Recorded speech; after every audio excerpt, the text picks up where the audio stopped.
അസ്സലാമലൈക്കും. എന്തൊക്കെയുണ്ട് വിശേഷങ്ങൾ? എല്ലാവർക്കും സുഖമാണെന്ന് വിശ്വസിക്കുന്നു. ഇന്ന് ഞാൻ തയ്യാറാക്കുന്നത് പൈനാപ്പിൾ സലാഡാണ്. നമുക്ക് പാർട്ടികളിലൊക്കെ വിളമ്പാൻ പറ്റിയ നല്ലൊരു സലാഡാണിത്. നമുക്കിതെങ്ങനെയാണ് ഉണ്ടാക്കുന്നതെന്ന് നോക്കാം. വളരെ എളുപ്പത്തിൽ ഉണ്ടാക്കാൻ പറ്റുന്ന ഒരു സലാഡാണിത്. ഇതുണ്ടാക്കാൻ വേണ്ടിയിട്ട് ഞാനിപ്പോൾ ഒരു വലിയ സൈസിലുള്ള പൈനാപ്പിളിൻ്റെ പകുതി ഭാഗമാണ് എടുത്തിട്ടുള്ളത്. ഇത് നമുക്ക് ഇഷ്ടമുള്ള രീതിയിൽ മുറിച്ചെടുക്കാവുന്നതാണ്. പിന്നെ ഇതിലോട്ടേക്ക് ഒരു പച്ചമുളക് വട്ടത്തിലരിഞ്ഞതാണ് ചേർത്ത് കൊടുക്കുന്നത്. വലിയ പച്ചമുളകാണെങ്കിൽ പകുതി ഭാഗമൊക്കെ ചേർത്താൽ മതിയാവും. ആവശ്യമുണ്ടെങ്കിൽ നമുക്കിതിലേക്ക് കുരുമുളക് പൊടിയും ചേർക്കാം. പിന്നെ ഇതിലേക്ക് കുറച്ച് മല്ലിയില ചേർത്ത് കൊടുക്കാം. ഇതിനൊന്നും അങ്ങനെ പ്രത്യേകിച്ച് അളവൊന്നുമില്ല, കുറച്ച് അങ്ങനെ ഫ്ലേവറിന് വേണ്ടിയിട്ട് ചേർത്ത് കൊടുത്താൽ മതി. പിന്നെ കുറച്ച് കറിവേപ്പില കൂടി ചേർത്ത് കൊടുക്കാം. അതും ചെറുതായിട്ട് മുറിച്ചെടുത്തിട്ടാണ് ചേർത്ത് കൊടുക്കുന്നത്. പിന്നെ കുറച്ച് ഉപ്പ് കൂടി ചേർത്ത് കൊടുക്കാം. ഉപ്പൊന്ന് കൂടിപ്പോവരുത്, അതൊന്ന് ശ്രദ്ധിക്കണം. അതിനുശേഷം ഇത് നന്നായിട്ട് മിക്സ് ചെയ്തെടുക്കാം.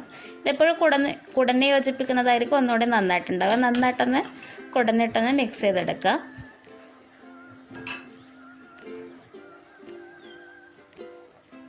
പിന്നെ ഇതിലേക്ക് കുറച്ച് പഞ്ചസാരയാണ് ചേർത്ത് കൊടുക്കുന്നത്.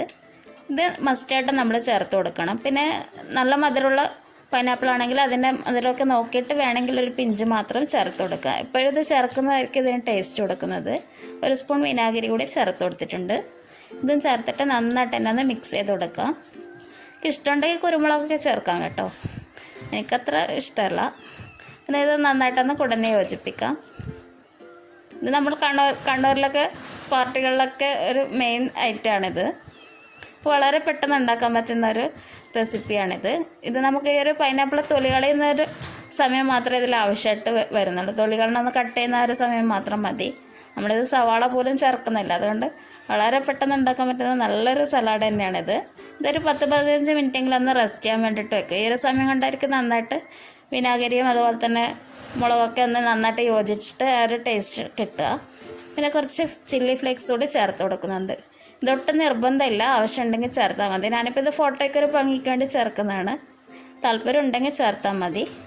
ഇത്രയേ ഉള്ളൂ നമ്മുടെ ഈ ഒരു സലാഡിൻ്റെ പരിപാടി. എല്ലാവർക്കും ഉണ്ടാക്കാൻ പറ്റുന്ന നല്ലൊരു ഈസി റെസിപ്പി തന്നെയാണിത്. നല്ലൊരു അടിപൊളി സലാഡാണിത്. കാണുമ്പോൾ തന്നെ നമുക്ക് വായിന്ന് വെള്ളവും, അത്രയും നല്ല ടേസ്റ്റി ആയിട്ടുള്ളൊരു സലാഡ് തന്നെയാണിത്.